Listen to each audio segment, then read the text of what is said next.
और हमको देखना है कि मोदी के झूठा प्रधानमंत्री के कितना औकात है और दिल्ली पुलिस के कितना गोलियों, कितना बंदूक और कितना बम है। इसलिए कि बाबा साहब को मूर्ति क्यों हटाया जा रहा है? क्या किसी के बाप का घर में है? तो फिर मूर्ति हटाया कहाँ ले जाया जाएगा? मोदी के घर में या अमित शाह के घर में? मीडिया कहता है कि जनता चुन रहा है, फॉरवर्ड कहता है कि हम चुन रहे हैं, और दलित बैकवर्ड मुस्लिम कहता है कि उसे ईवीएम चुन रहा है। संविधान को चूम नहीं रहे हैं, संविधान को शीश नहीं नवा रहे हैं, वो अफसोस कर रहे हैं, महसूस कर रहे हैं कि अच्छा अबरी भर ऐसे आ गया है, लेकिन अगला बार हटा दूंगा। बाबा साहब की मूर्ति जहाँ वहीं रहना चाहिए। नमस्कार, मैं ब्यूटी गिरी और आप देख रहे हैं नेशनल दस्तक। तमाम मामले चल रहे हैं। संसद से बाबा साहब अंबेडकर की मूर्ति हटा दी गई, SC/ST आयोग जो सही ढंग से काम नहीं कर रहा, तमाम ऐसी चीजें, लगातार प्रताड़ना जो शोषित वंचित है उन पर बढ़ते जा रहा है, लेकिन उनकी सुनवाई नहीं हो रही। उन्हें थाने से भगा दिया जाता है, FIR नहीं लिखा जाता है। और हमारे साथ गोल्डन दास मौजूद है बातचीत करने के लिए, और आज इन्होंने SC/ST आयोग पर बवाल मचा दिया, क्योंकि ये जब बोलते हैं तो सिर्फ बोलते नहीं, गरजते हैं। आज अब दिल्ली में है। SC/ST आयोग पर तो आपने जो किया वो सब कुछ देखा, सब लोगों ने देखा, लेकिन जो बाबा साहब की अंबेडकर की मूर्ति हटाई गई है संसद से, उसके बारे में आप क्या कहेंगे? सबसे पहले ब्यूटी जी आपको बहुत बहुत धन्यवाद, साथ ही आपका नेशनल दस्तक न्यूज़ चैनल का, और जितने व्यूवर्स देखते हैं सभी क्रांतिकारी जय भीम। देखिए, देश के जो मूर्ति हटा रहे हैं इससे साफ जाहिर होता है कि वो संविधान विरोधी हैं। SC/ST OBC अति पिछड़ा मुस्लिम समाज वो विरोधी हैं, और वैसे वैसे जो बाबा साहब को हटाने की बात करते हैं, जो संविधान हटाने की बात करते हैं, उसको देश से हटा देना चाहिए। इसलिए कि बाबा साहब को मूर्ति क्यों हटाया जा रहा है? क्या किसी का बाप का घर में है? संसद भवन जो एक संवैधानिक स्थल है, तो फिर बाबा साहब को मूर्ति से पेट में दर्द क्यों? क्या किसके पेट में दर्द हो रहा है? मोदी जी का, अमित शाह का, फॉरवर्ड का, धन बल का, बाहुबल का, पूंजीपति का, सामंतियों का, मनुवादियों का पेट में दर्द है। अगर दर्द नहीं है तो फिर बाबा साहब की मूर्ति क्यों हटाया जा रहा है? नवीनीकरण की जा रही है संसद की, कोई क्षति ना आ जाए मूर्ति को, इसलिए हटाया गया, बताया गया था।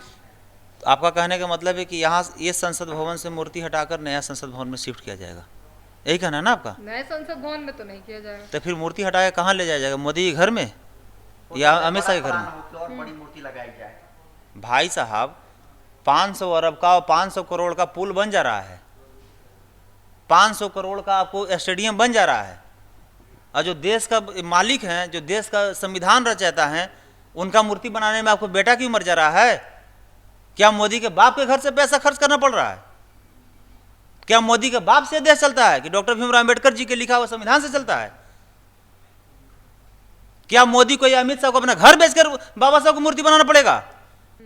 हम तो प्रधानमंत्री का शोभनीय भाषा बोल रहे हैं। प्रधानमंत्री का जब से सरकार आया है तब से दलित बैकवर्ड मुस्लिम समाज को, बेटी बहन को बलात्कार किया जा रहा है, हत्या किया जा रहा है, जमीन लूटा जा रहा है, उसका FIR तक नहीं किया जा रहा है, और फॉरवर्ड के बेटी कोई छू दे रहा है उसको फांसी हो जा रहा है।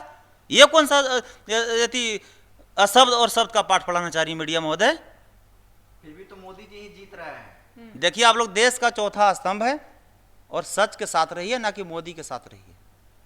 अगर मोदी सही है तो मोदी के साथ रहिए, और मोदी जो कुकर्म कर रहा है, मोदी जो समाज के मूर्ख बना रहा है, उसको भी खुलासा कीजिए। पर जनता मोदी को चुन रही है, बड़ा सवाल तो यही है। तमाम जो आरोप हैं, उन सभी आरोपों के बावजूद मोदी तीसरी बार प्रधानमंत्री। मैं किसका मानूं मीडिया महोदय? मीडिया कहता है कि जनता चुन रहा है, फॉरवर्ड कहता है कि हम चुन रहे हैं, और दलित बैकवर्ड मुस्लिम कहता है कि उसे ईवीएम चुन रहा है। तो किसका मानूं? आपका क्या मानना है? मेरा मानना है कि उसको ईवीएम चुन रहा है। 2-2 बजे रात तक कभी सुने थे? 2014 से पहले कितना बार रात में काउंटिंग हुआ था? कितना बार गिनती होता था वोटिंग का? कितना प्रधानमंत्री को सुने कि सांसद के, वार्ड सदस्य, मुखिया का प्रचार करने जाता था? तो ये प्रधानमंत्री कम और ये प्रचार मंत्री ज्यादा है, और ये दलित बैकवर्ड के दुश्मन है। जैसे फिल्म बनता है ना, तो फिल्म में बहुत तरह का बहुत भूमिका होता है, डायरेक्टर का कुछ और, हीरो का कुछ और कॉमेडी का कुछ और। तो इसीलिए ये भाजपा जो पार्टी है, इसका डायरेक्टर मोहन भागवत हैं, और हीरो जो हैं ये मोदी हैं। अब मोदी कौन हीरो है? झूठ बोलने में, समाज को मूर्ख बनाने में, समाज को ठगने में, और समाज को बहलाने और समाज को फुसलाने में ये माहिर हैं, इसलिए मोदी को हीरो बनाया गया है। और मोदी बैकवर्ड नहीं, ये फॉरवर्ड बैकवर्ड है भाई साहब। अच्छा, मोदी से कौन पूछने गया था कि तुम कौन जात हो? मोदी से कौन पूछने गया था कि तुम्हारा बाप का नाम क्या है? कोई प्रधानमंत्री से पूछता है जात? डीएम एसपी से है औकात किसी का? कोई पूछेगा कि आप कौन जाते हैं? लेकिन वो खुद से क्यों बता रहे हैं कि मैं बैकवर्ड हूं?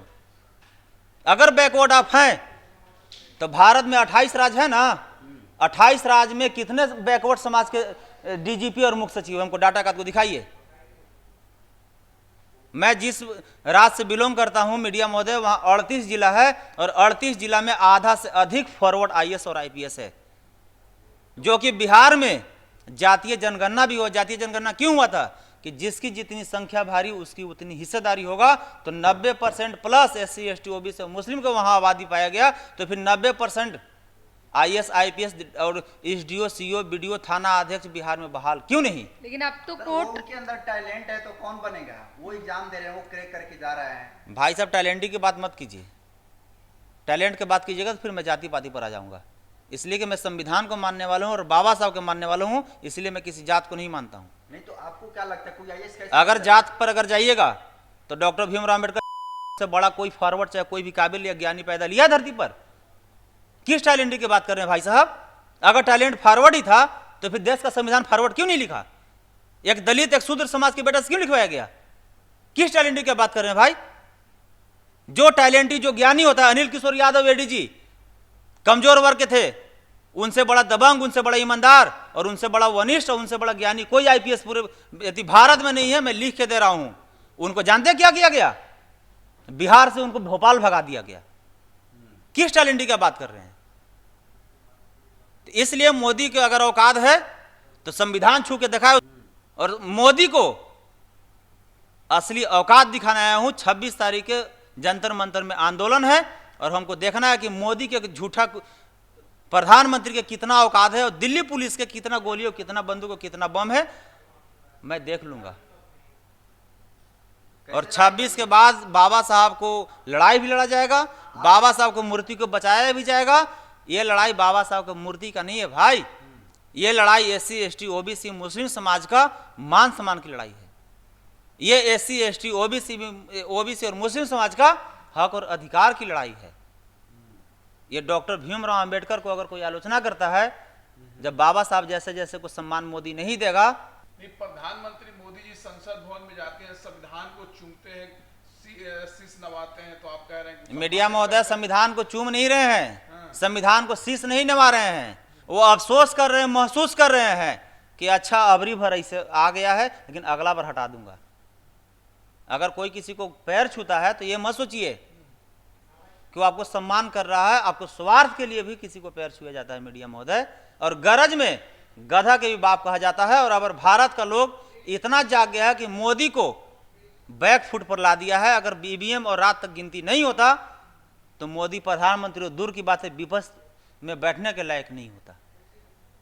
आप जिस बिहार की बात कर रहे हैं वहां 40 में 30 सीट तो जीती है भाजपा एनडीए गठबंधन। अरे भाई साहब मैं बता तो रहा हूं कि 40 में 30 जीत गया, पिछला बार 40 में 39 जीता था, 9 क्यों हार गया? किस मोदी का बात करें? मोदी के ही राज में यही दिल्ली की धरती पर निर्भया को गैंग रेप हुआ था, उसमें सबको फांसी हो गया।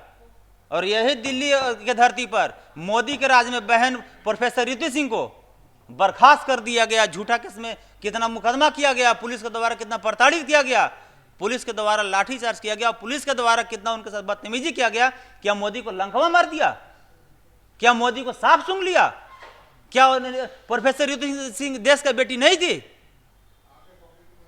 जो प्रोफेसर रितु सिंह के साथ हुआ, जो मणिपुर बेटी बहन के साथ हुआ, अगर सेम मोदी के बेटी और अमित शाह और राजनाथ सिंह के बेटी बहन के साथ होता, क्या उसको लंकवा मारता? क्या चुप होता? तो मैं आपके न्यूज चैनल के माध्यम से यही बताना चाह रहा हूं एससी एसटी और मुस्लिम समाज के नौजवान क्रांतिकारी साथी को कि लड़ना सीखो। और हलाल बकरा के किया जाता है, शेर का नहीं। और लड़ने वाला के हमेशा इतिहास लिखा गया है, जैसे भगत सिंह, सुभाष चंद्र बोस, उधम सिंह, सभी को इतिहास आप लोग पढ़ लिए मीडिया महोदय। फूलन देवी भी देश की बेटी थी, शेड्यूल कास्ट की बेटी थी। तो मैं बाबा साहब को मानता हूं, तो मैं सुभाष चंद्र बोस को भी मानता हूं बाबा साहब के संविधान मानता हूं तो सुभाष चंद्र बोस क्या बोले थे कि टीट फॉर टाइट, ईंट के जवाब पत्थर से दो। और बाबा साहब आईपीसी में हमको संवैधानिक अधिकार भी दिए हैं 96 से 106 तक कि पुलिस भी अगर आपको माँ के गाली देता है तो आप पुलिस को माँ को गाली दीजिए। और आर्टिकल 14 आप लोग पढ़ लीजिए, जितना जान प्यारा प्रधानमंत्री का है उतना जान प्यारा आम आदमी का भी है। और प्रशासन का कर्तव्य बनता है कि जितने निष्ठा और जितने ईमानदारी से प्रधानमंत्री को मान सम्मान का ख्याल रखता है उतना एक आम इंसान को भी ख्याल रखेगा। और अगर नहीं रखेगा तो संविधान तो पुलिस को या प्रधानमंत्री को पीट सकते हैं।